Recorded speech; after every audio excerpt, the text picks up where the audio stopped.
کراچی کے مہاجر اور حیدرآباد کے مہاجروں میں لیول میں بہت فرق ہے۔ ان لوگوں کو یہ معلوم ہے کہ کراچی کے بعد پورے سندھ کا سب سے بڑا اگر کوئی شہر ہے تو وہ حیدرآباد ہے، لیکن اس حیدرآباد کے اندر یونیورسٹی نہیں ہے، اس حیدرآباد میں میڈیکل کالجز نہیں ہیں۔ میں گزشتہ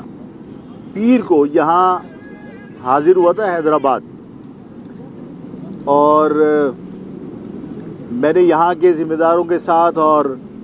جو کارکنان ہیں ان کے ساتھ میں نے نشست کر کے یہ جائزہ لینے کی کوشش کی تھی کہ حیدرآباد میں کیا ماحول ہے اور لوگ کس طرح اس قوم کے اتحاد میں دلچسپی رکھتے ہیں۔ جب میں یہاں آیا تھا تو مجھے بہت امید بندی تھی، لیکن آج جب میں آیا ہوں اور میں نے جلسہ گاہ کے انتظامات کا جائزہ لینا تھا اور اپنے ساتھیوں کے ساتھ مشاورت کرنی تھی کہ کوئی انتظامی معاملات میں کمی اور کوتاہی نہ رہ جائے، جس سے میری قوم کے بزرگ مائیں بہنیں جو یہاں تشریف لائیں گی ان کو کوئی تکلیف نہ ہو، تو اس شہر میں داخل ہونے کے بعد اور یہاں کے لوگوں کے ساتھ جس طرح میرا انٹریکشن ہوا، جس طرح یہاں کے مقامی لوگوں نے بہت خوشی کے ساتھ والہانہ انداز میں مجھ سے ملاقات کی، مجھے بہت اچھا لگا۔ اور یہ بات صرف میں یہاں حیدرآباد میں نہیں کہہ رہا، میں کراچی کی اپنی تربیتی نشستوں میں بھی کارکنان کی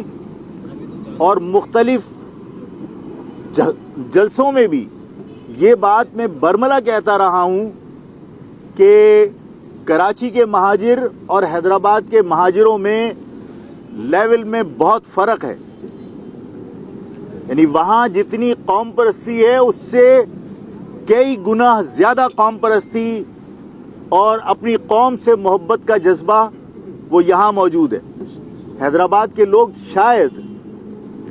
ہم سے زیادہ وکٹم ہیں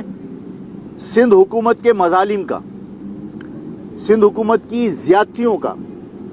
میں ایک طویل عرصے سے جب میں اے پی ایم ایس او میں کام کیا کرتا تھا اور بنیادی دور تھا، اس زمانے سے میں یہ سنتا چلا آ رہا تھا کہ کراچی کے لوگ اپنی ڈگریاں لینے کے لیے جب سندھ یونیورسٹی اور جامشورو جاتے ہیں تو وہاں پٹتے ہیں۔ بہت صورتحال جو ہے وہ تکلیف دہ ہوا کرتی تھی۔ ایک طویل عرصے سے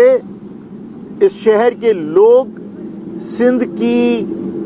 متعصب حکومت کے مظالم کا شکار رہے ہیں، یعنی لوگوں کو یہ معلوم ہے کہ کراچی کے بعد پورے سندھ کا سب سے بڑا اگر کوئی شہر ہے تو وہ حیدرآباد ہے، لیکن اس حیدرآباد کے اندر یونیورسٹی نہیں ہے، اس حیدرآباد میں میڈیکل کالجز نہیں ہیں۔ چھوٹے چھوٹے سے شہر، چاہے وہ لڑکانہ ہو، چاہے وہ نوابشاہ ہو، گمبٹ ہو، وہاں یونیورسٹیز بھی ہیں، کالجز بھی ہیں اور وہاں میڈیکل کالجز بھی ہیں۔ آپ کے ہاں جو سہولتیں ہونی چاہیے تھی شہر میں وہ نہیں ہیں، اور ظاہر لوگوں کو اس بات کا احساس ہے کہ شاید ہم بہت کچھ کر سکتے تھے جب ہم متحد تھے، اور وہ وقت گنوا دیا۔ آج کیونکہ ظاہر ہے کہ بظاہر ایسا لگ رہا ہے کہ تقسیم ہے، اور میری اور پوری قوم کی خواہش ہے، دعا ہے کہ یہ تقسیم ختم ہو اور سب ایک پرچم تلے دوبارہ متحد ہوں تاکہ ہم اپنے مفادات کا تحفظ کر سکیں۔ اور یہ جو سلسلہ ہے حیدرآباد کراچی کے بعد حیدرآباد کا پروگرام، اور حیدرآباد کے بعد انشاءاللہ تعالی سکھر کا پروگرام ہوگا، اور شہر جو سندھ کے بہت سارے ہیں وہاں پر بھی جلسے ہوں گے۔ بنیادی مقصد یہ ہے کہ تمام لوگوں کو اس بات پر راضی کیا جائے کہ سب کا ایک ہونا بہت ضروری ہے۔ اور